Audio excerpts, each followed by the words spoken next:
What's up, guys? It's Borealis Glenn, club president, whatever you want to call me, and I'm chilling here, and I'm gonna analyze the map with you guys and show you how does this make sense. So I got Paint open, I opened it up, and I'm gonna color code some stuff for you.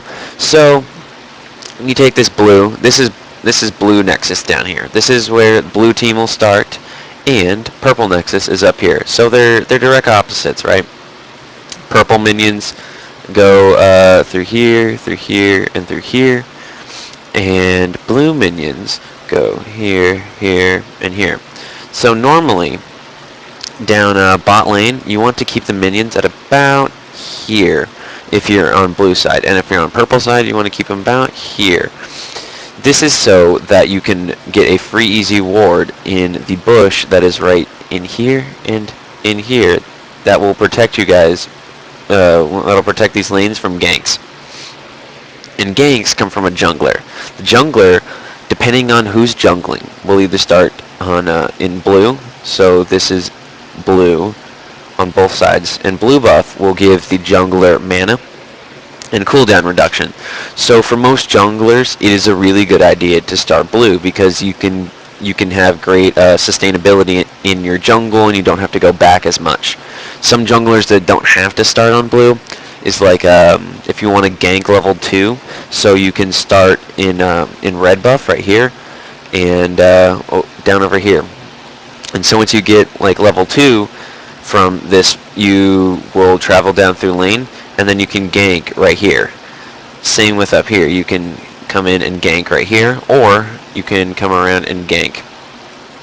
So you that's just jungling. Top lane is what this lane is called. Top lane, you'll usually have a 1 versus 1. So you'll have like a beefy sort of champion up here, like a Darius, Garen, Lee Sin, Warwick, someone who can take a lot of damage and someone who can deal out a lot of damage, but also has great ways of getting health back or having a shield ability or something like that. Mid lane is where the ability power champions are going to be. These champions have ability power damage, and they also do sometimes the jungler can favor these lanes a little bit more, so that the mid lane, who's usually a carry, can super carry through the rest of the game and help every lane by getting fed and getting more kills. Mid lane can also, because of these bushes here, go up through the both sides river and gank. Because of that, it's really good to get a ward right here and right here on either side, so that you can see the where mid lane is coming through, and you can also see if the enemy jungler or your jungler is going to be in the bush and for like a gank. And bot lane is where it's a pretty passive lane depending on how many ganks you get. You usually have a support type character and like an AD carry, which is a range type character. So you have like a Sona, Taric, Karma sometimes, bot lane. And then you have a ranged character like Ashe or Graves or Misfortune or Caitlyn. And these type will try get as much creep score as they can, which every creep you get the last hit on, you'll get money for. Once you get this money, like the more creep you get, the more money you can get and the more items you can get, which makes you do more damage in team fights. Because of this, it's really good to have a higher creep score and also have a high kill ratio, so that you're making the most out of what you're doing with your time. If you have a low creep ratio and a high kill ratio, it's not as bad, but it's also 10 creep can equal 1 kill in most cases. So you can always catch up in creep if you're low. You know, like if you're getting pushed out a lot, then you can just stay back, play passive, get a lot of creep, and you can become like like whoever is feeding off of you and be able to push them back. So this is the main lanes. Each lane has different gank abilities, and I'm just going to show you where good ward positions are.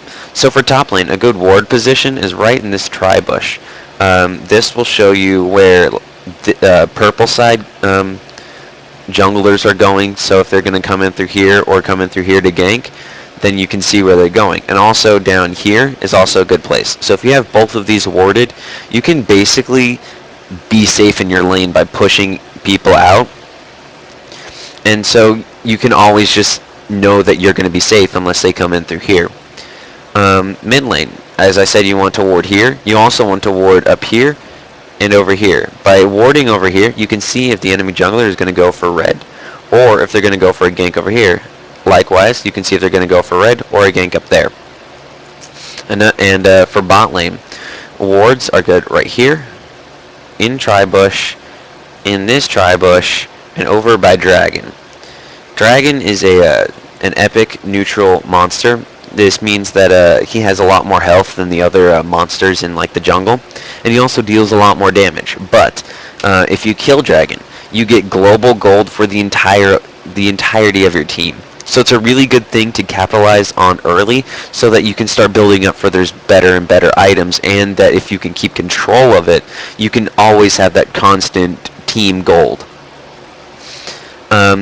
Another epic neutral monster is Baron. Baron Nashor spawns at 15 minutes, and once you kill him, he also gives global gold, and he gives a health regeneration, a mana regeneration, an attack damage, and an ability power damage buff. It's really good for either turning games or really pushing to win games.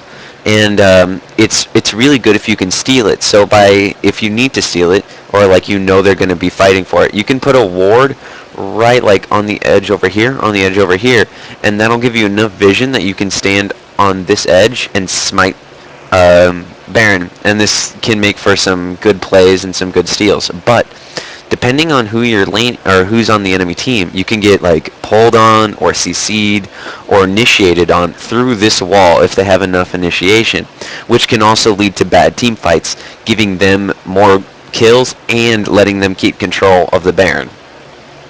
Another thing you need to keep in mind is that you never really want to push a lane past a turret. Like here are turrets.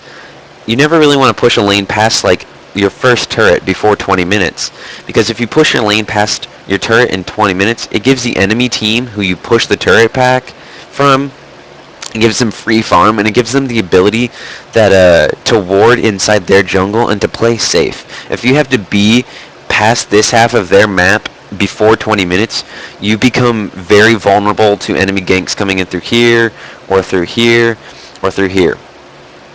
And that can lead to a lot of problems, because if you push a lane and get a tower, you might think it's good, but if the enemy team is getting 2-3 kills off of you, then it's not as good, and you're turning the tides into their favor by doing that.